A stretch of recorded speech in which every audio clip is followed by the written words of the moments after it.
We all have lagging body parts. Let's just get that out there in the open. Myself, personally, I have certain body parts that I've been trying to bring up since last year's Olympia. So I think it's really, really important that as bodybuilders, that we are able to look at ourselves and be honest and subjective to ourselves, knowing what we need to work on. We all have body parts we love to train and that really get us psyched up if we notice that they're growing. But as a competitive bodybuilder myself, I want to be the most balanced physique on stage. And even just for myself, I want to be balanced throughout my whole body. I don't want to have huge arms but small legs, or you know, a big chest but no quads, like, or whatever. Or even big legs with no arms. You know, I want everything to be very proportional to each body part. So if one body part's overpowering another, you know, maybe I back off the training a little bit of that muscle, and I train the lagging body parts a little bit more. That's exactly why I'm here at MI40, is that, you know, I have someone like Ben that's able to look at me and on a daily basis and know exactly where I need to bring up and where one body part's overpowering another.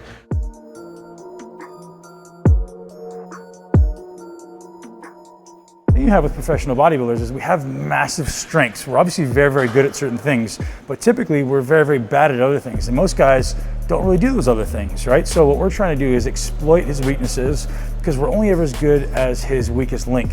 So we're like, okay, well, where are you weak and how can we make that better? So specific to his legs, it was just really a really narrow group of exercises. And mastering them and mastering them. And literally we've seen almost 100% increase. Actually, I think more than 100% increase in his load output and his force output capability in just 5 weeks. So as far as going from, you know, being able to do one weight for a certain number of reps and almost doubling it, actually more than doubling it in just about 5 weeks, which is incredible. And I don't take credit for that. This guy's obviously incredibly genetically blessed, incredibly hardworking, incredibly focused.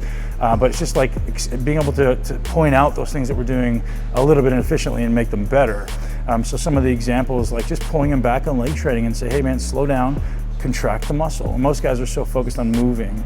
Chest was probably the biggest thing we've changed. Chest and back, believe it or not, have been the biggest thing we've changed. It's just watching what he's doing and making sure that muscle is doing the work. He's got such big front delt, such big triceps. Those things are able to take over very, very easily. So we just shifted the focus a little bit and took those out of the exercise, disadvantaged them a little bit. And now that chest, which didn't want to work before, is all of a sudden, the same thing with lats. His teres, his upper back is tremendous, but his lats didn't want to do any work because his teres was taken over. So if we just took the teres out of a little bit, allowed the lats to do a little more work, and now his back is growing tremendously.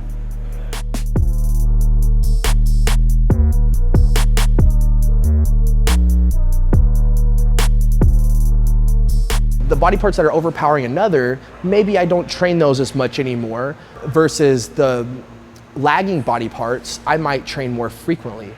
The lagging body parts typically aren't as strong and can't take as much volume in training, but they can be trained more frequently to build up that volume throughout the week. So for example, maybe one body part that's lagging, instead of training that body part real hard one day, you space it out and you train that body part 2 to 3 times a week, and you do a little bit less volume in those training sets.